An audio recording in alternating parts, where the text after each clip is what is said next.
All right. Just start out tonight by asking both of you. She said how you were related to Ernest, but how are you related to each other exactly? John is my uncle. He's my mom's brother. And his father is Gregory, who is is Greg older or Pat older? Pat is older. Okay, so who's the youngest son of Ernest by his second wife, Pauline. You've both written wonderful books. I was going to ask John a little bit about your book, Strange Tribe, and begin by reading a short passage so that the audience can get a feel for this very moving memoir.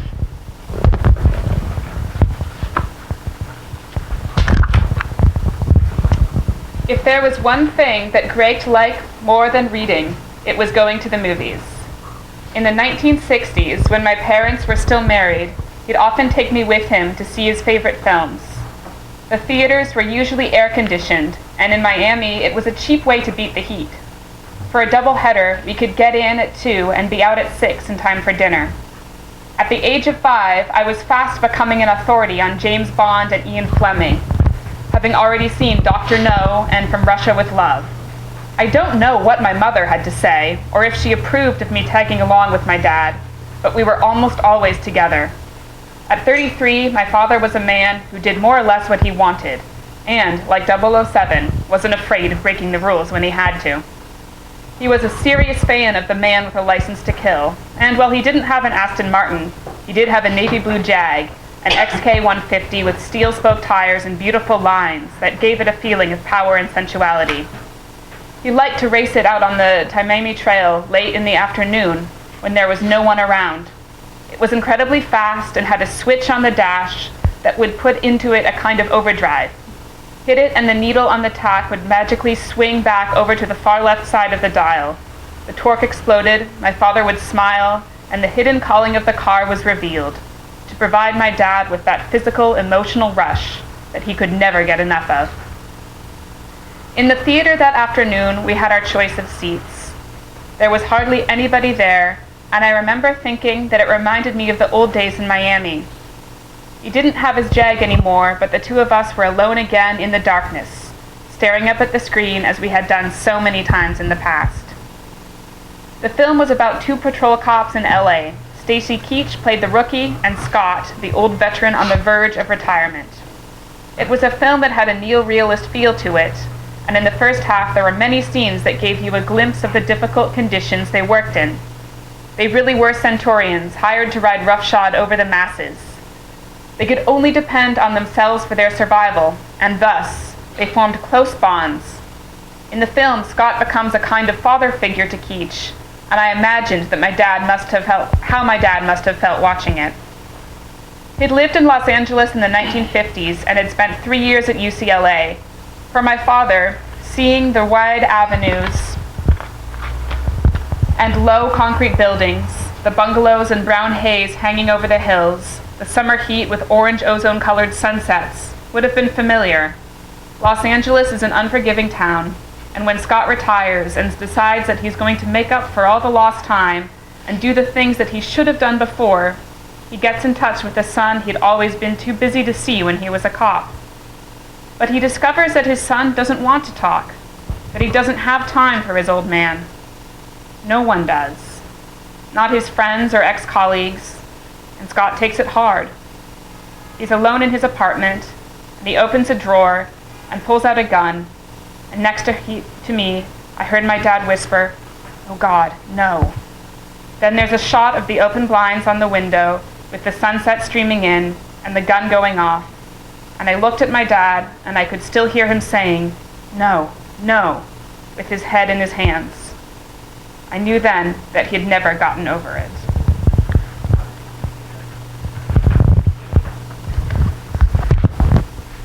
So, John, why did you decide to write this memoir about your father and his relationship with your family? Well, yeah, it is essentially a biography of my father. And the thing is, though, that to understand my dad, you have to understand what came before him, i.e. my grandfather, Ernest. That is something which I did not come easy to, in the sense that I wanted to avoid that. Also because I wasn't too happy about the idea that the things that I might discover about my father or my grandfather would have inevitably an impact on how I saw myself. And to explain to the people here what that means, I think I have to give you a bit of background about my dad. He was a cross-dresser from the time he was, say, I don't know, 11 or 12, putting on his mother's nylons, that sort of stuff. In fact, the title of the book comes from the first time that Ernest saw my father putting on a pair of his mother's nylons. This was in the house in Cuba. He walked in on my father unexpectedly, saw what he saw, okay? Didn't say anything, walks out. A few days later when they were alone, I think it was by the pool, he says to my dad, calling him by his nickname, "Gigi, you and I come from a very strange tribe." And that was all he said. My father knew instantly that his father had understood everything about his son, himself, and that there was this strong bond between the two of them. At the same time, as he got older, he knew that he would never be able to talk about this, because who's going to believe him? Who's going to believe an MD who is a cross-dresser, who suffers from, at the time they called it paranoid schizophrenia, but it's basically, bipolar condition. Who's going to believe someone like that when compared to the macho icon of the 20th century? And he suffered a lot for this. He kept it inside of himself. He, as my grandfather would say, endured the pain, i.e. he was a kind of sort of Hemingway hero in that sense. And I wrote the book for him because I thought it's about time that someone tells this story. And what's more, shows how similar, as I discovered, these two men were. Ernest, as far back as the 1930s, was writing short stories which, on a closer examination, are not exactly what you would expect from someone who has the image that he does, okay? I'm thinking of stories such as A Simple Inquiry, which is it takes place in the Italian Alps during the First World War. And there's this maggiore, okay, an Italian major, who is in charge of military censorship of the troops, and he has to read all of the letters that go out there, okay, to make sure they're not revealing anything. And the first part of the story is very strange because he's rubbing coconut oil into his deeply sunburnt skin, because up there in the snow with the reflection and everything, you get deeply tanned. Now you have to understand what tanning means for Ernest Hemingway. Tanning was code for going beyond the normal sexuality, becoming more African, as Ernest would put it later on in the Garden of Eden. And so here's this man, you see him rubbing in this oil, okay, and he's calling in the next soldier, okay. And the major is gay, all right, and he's asking this soldier, a private, about this letter that the private has written to his girlfriend, saying, "But do you really love her?" Okay. And the soldier has also heard rumors about the major and is unsure exactly what to say, because if he says no, okay, the major might think that he's lying, okay. If he says, or the major might think that he too is gay. If he says that, yes, he does, the major might get angry at him. And so he's trying to walk this fine line and not, incur the anger of his, superior officer there.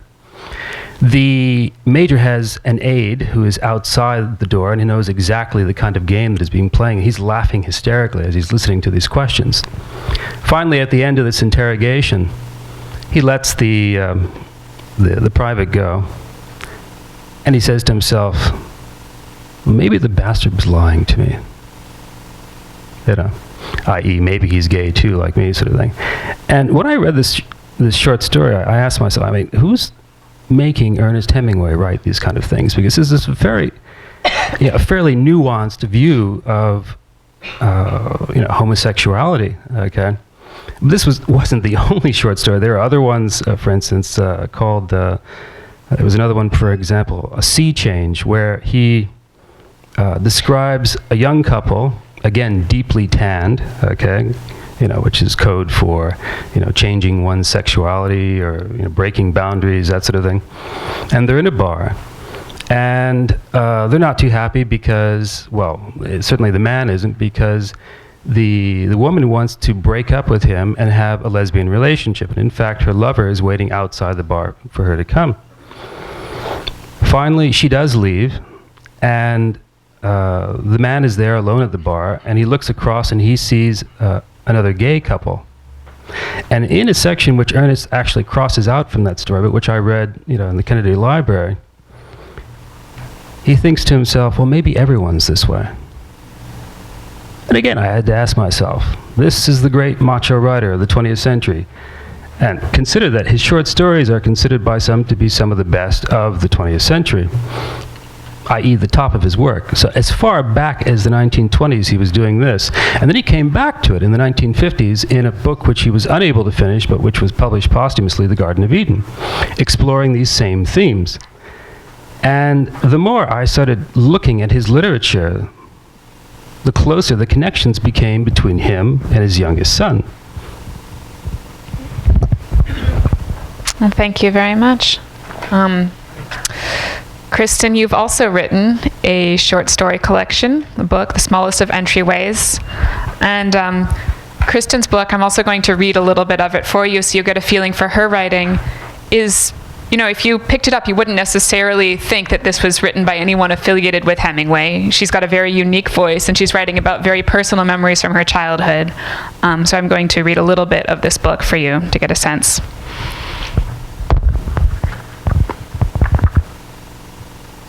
This is from the second short story in the collection called The Laundromat. The mother remembered that she liked McDonald's.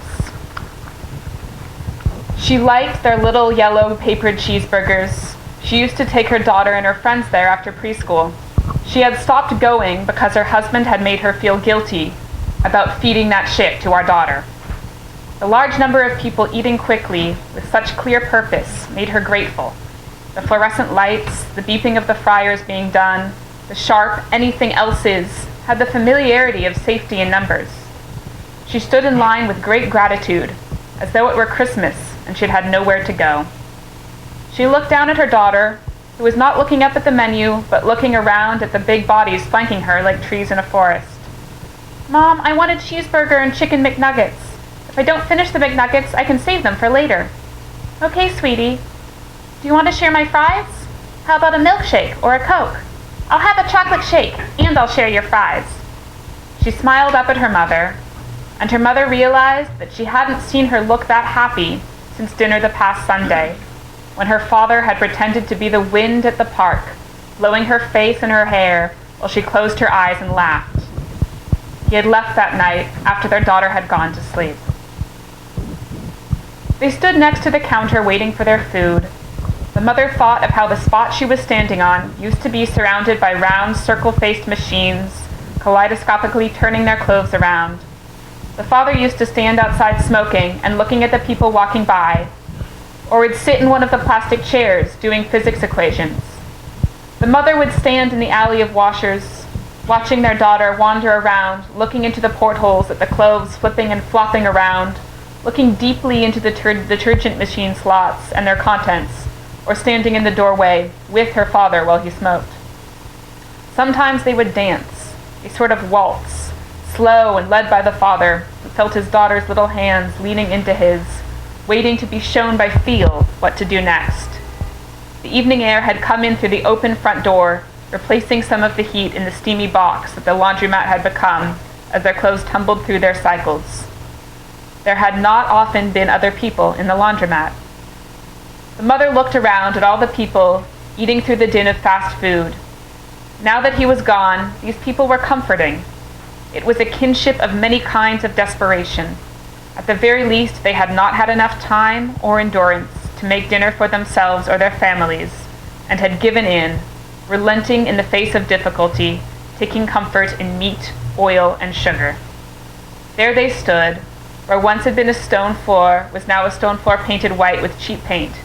Where once had been wood walls were now brightly clean windows with fluorescent lights reflections.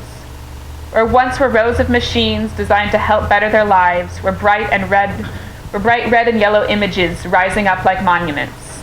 And most heartbreaking, where once had been a dominion of cats beneath the wooden framework, was now a wasteland, its edges dripping with water when it rained, no longer a shelter. The mother watched the friars. For some reason, her stare, the nervous stare of waiting, was always taken back to the friars.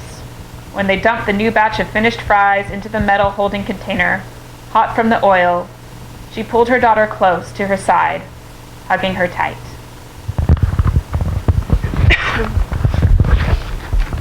So, Cristen, how did you come to write these short stories and develop your own voice within the legacy of your family?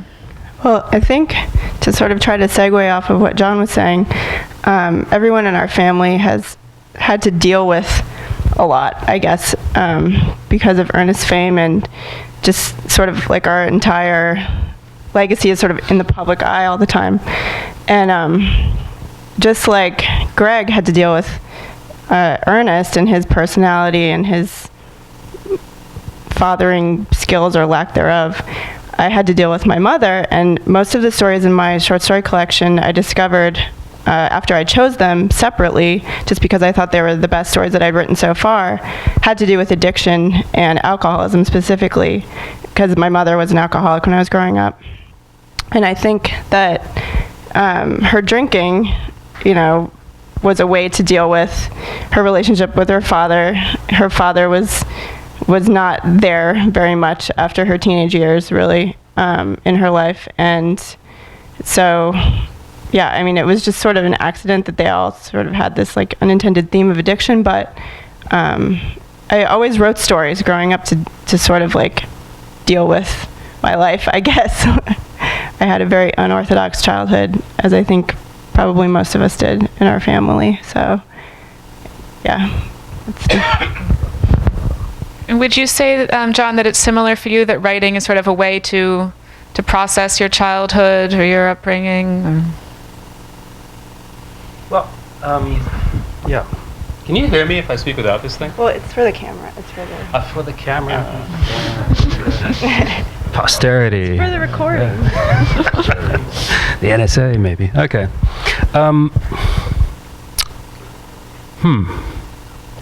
That's a very good question, actually, because I often get asked that in a different way when I'm giving presentations of the book.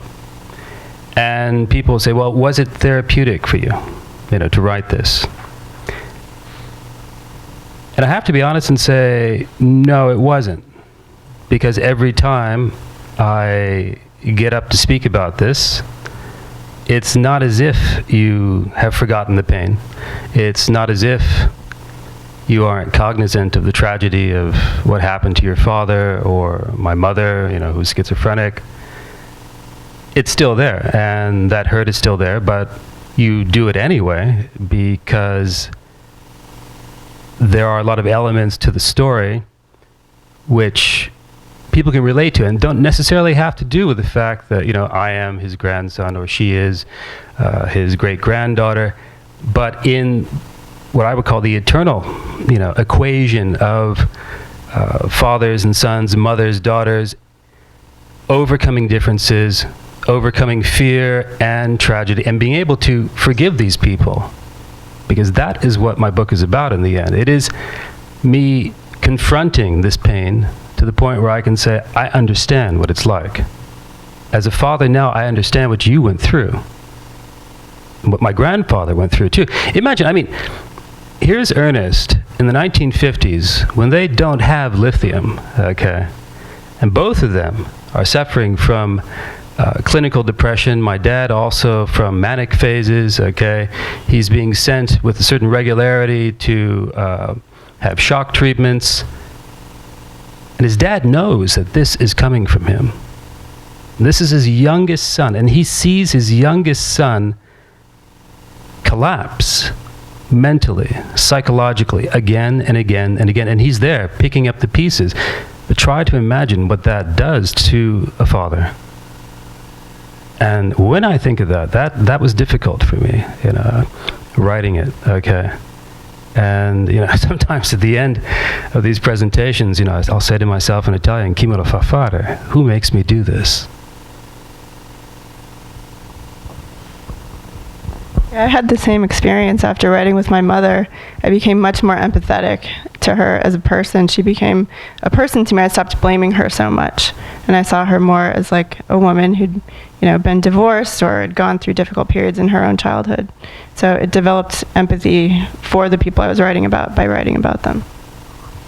As you're all writing about very particular things, with your family, but they're universal things, of course, of, like you said, of fathers and sons or mothers and daughters. So sort of on that line, and sort of the reverse equation, a lot of Hemingway stories are held up as being these kind of universal stories that people are reading in school. What is it like for you reading Hemingway's work, Ernest Hemingway's work, knowing that these are these great literary pieces, but also part of your family legacy? When I was a kid, I got great joy out of reading his stories for the first time because I felt like I was getting to know him, and I thought to myself, I'm going to know him better than anyone else in my family, because when you're writing, it's such a private thing, and you can say whatever you like. I mean, you don't have to censor yourself. And I feel like Ernest, one of the things that the words that came up a lot when I was growing up, I had the great fortune of still being alive when Ernest's brother was still alive. They would always talk about things being noble, and I think what that meant was just being very true to yourself and being very honest, and Ernest was all about that in his writing. I mean, he was just about like writing the truth and, one true sentence or whatever that quote is, and so I think that, that's just like a really, really important thing that I learned and got from him through reading his stories. And I thought, wow, I get to really know my great-grandfather. I know him much better than my great-grandfather on the other side of my family, who I barely remember. So what about you, John? I found it intimidating, really. I mean, Christ almighty, you wrote well, When I was a teenager, and I read all his books, I think for the first time, when I was around 13, there's probably a lot of stuff I didn't even understand because you're 13, and then later on you go back to it. That's the other thing about him. There are just so many different layers to what, everyone, well, not everyone, but this has been spoken about. I'm not the first one to notice this.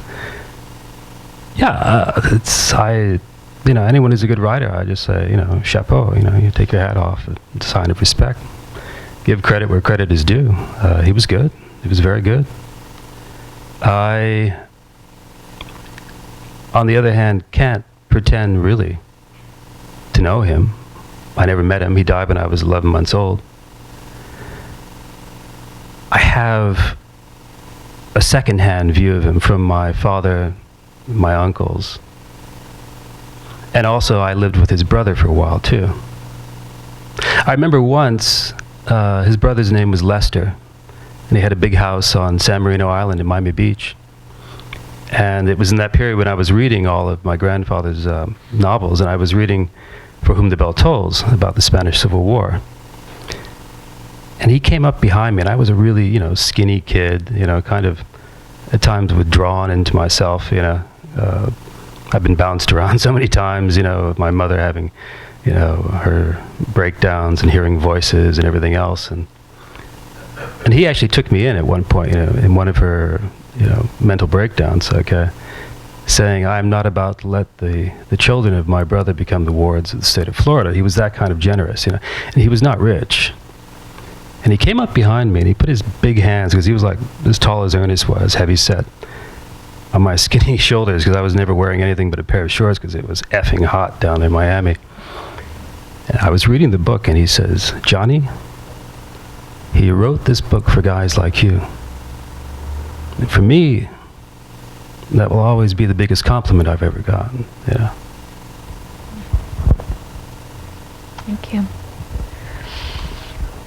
So we've been talking a lot about family legacies and inheritance, but just more generally, are there other things, what do you feel that you have inherited from the Hemingway legacy, both as writers and as people? bit of the DNA. I think we're all really adventurous people. Don't you think, John? But if you come to Pamplona this year. I mean, I got to grow up deep sea fishing and going to Key West every summer, and I skipped 3rd grade and lived on an island, and there's just all kinds of stuff that I got to do when I was a kid, just because I was related to him. I feel really lucky for that. You were talking earlier today just about some of your experiences growing up with the legacy, like when the Hemingway Days Festival started, and then rebelling against that later and coming to terms with it. Would you like to share some of that now? Or? Well, when I was a kid, when I was 8 years old, during the first year of the Hemingway Days Festival, which is in Key West every year, it's not the same as it was when I was growing up. When I was growing up, my family started it, and my family would all come down there. And I was like 8 years old, late at night, Sloppy Joe's bar, the stage full of bearded men, and I'm sitting here. I'm a judge. I'm literally like a judge at 8, like picking these men who are supposed to look like my which one looks most like your great-grandfather. I'm looking on the wall. There's a painting of him, and I'm comparing that to them and trying to like. How old were you? How old were you? 8. I was 8, yeah. And she put you through that, eh? Yeah, well. Bloody hell. It was like the year after I need Les to talk died. to your sister about that, Well. these days. And it was before they figured out that the beer drinking contest should be illegal too. So like, my mom and all these men and like other people in my family are like literally having a beer drinking contest in front of me. Like, I mean, I'll never forget that. It was fun. I didn't realize, what being drunk was really back then or anything. So it was just this like amazing, carnival like experience. So that's not normal, right? Was it difficult then? Both of you are writers in your own right. Was there? How was the process of coming into your own as a writer and creating your own voice? Was that difficult to do? To actually say I'm going to try to publish? Well, I didn't try to publish stuff feebly. For years, I didn't really try because at first I didn't put the name, it's my middle name, and I didn't use it at all. And then I just sort of decided to wait until I felt like I felt like I was a good writer on my own. And so, yeah, I waited a really long time. For me, it was a bit different. I think I had to deal with all of this turmoil in my family, and not just with my father, but also with my mother, who was schizophrenic. And for instance, I don't even know what happened to my mother. She just like disappeared. That was quite a number, but I didn't want to deal with it. And I would try to write, but the writing wasn't true in the sense that I was blocking something. And in fact, there's a passage which my editor suggested that I put at the end of the book. When my son was born, and it's just the last paragraph, I describe it and everything, but, well, no, I don't.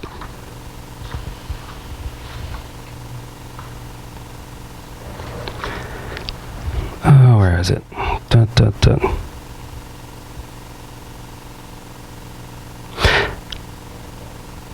His name is Michael, my son. He's now 16. I needed to think about Michael and what he needed.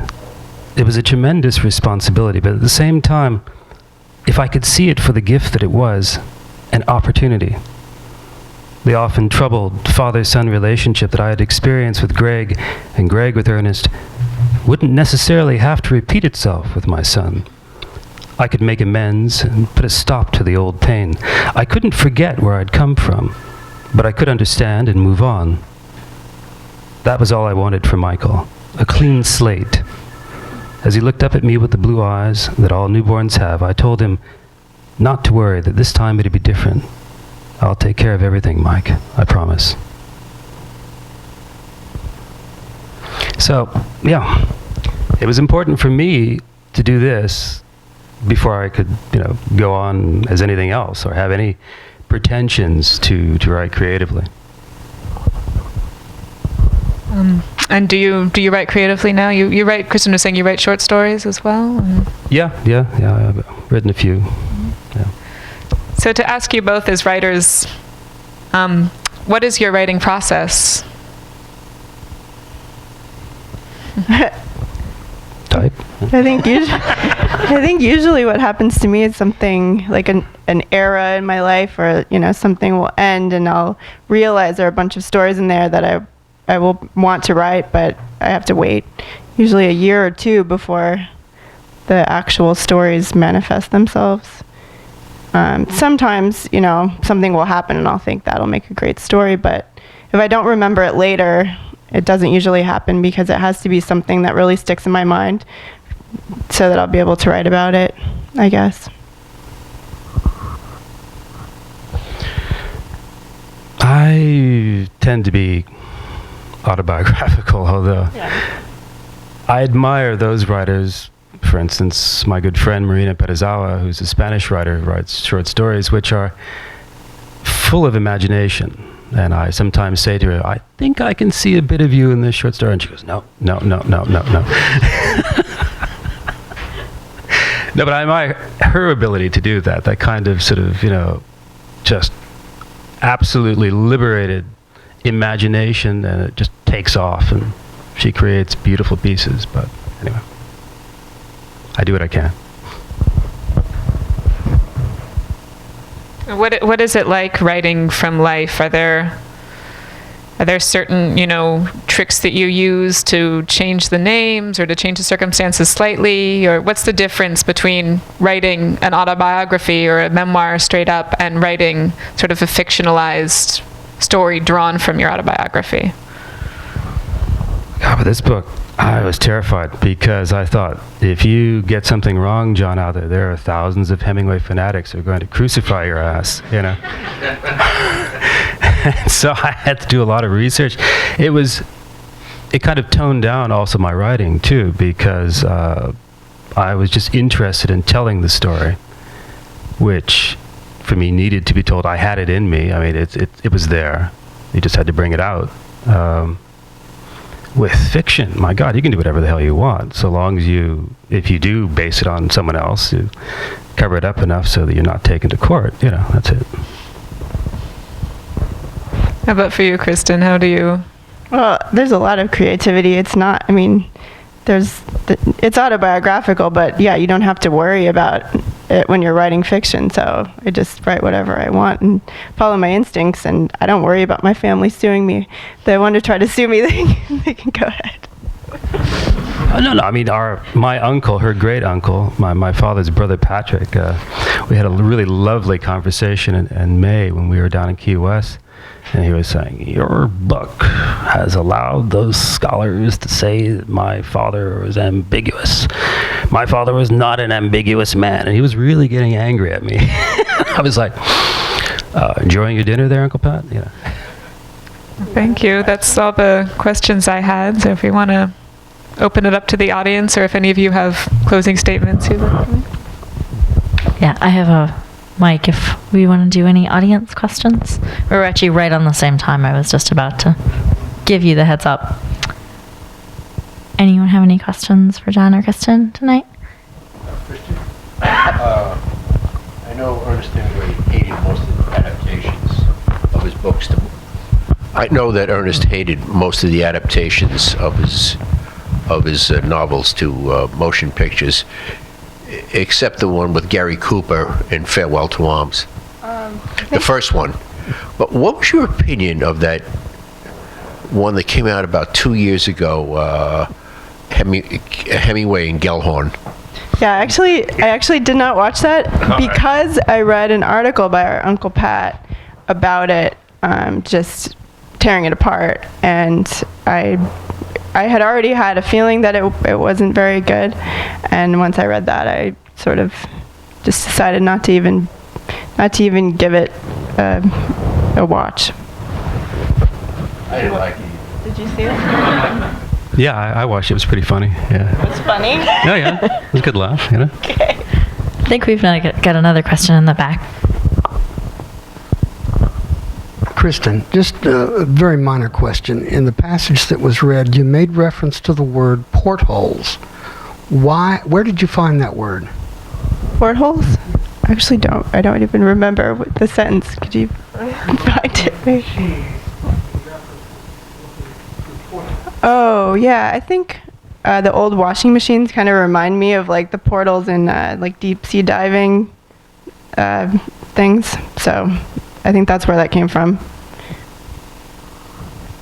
Yes, looking into the portholes at the clothes. Yeah. Anybody else? All right. Are you going to encourage your son to run with the bulls when you go to Pamplona?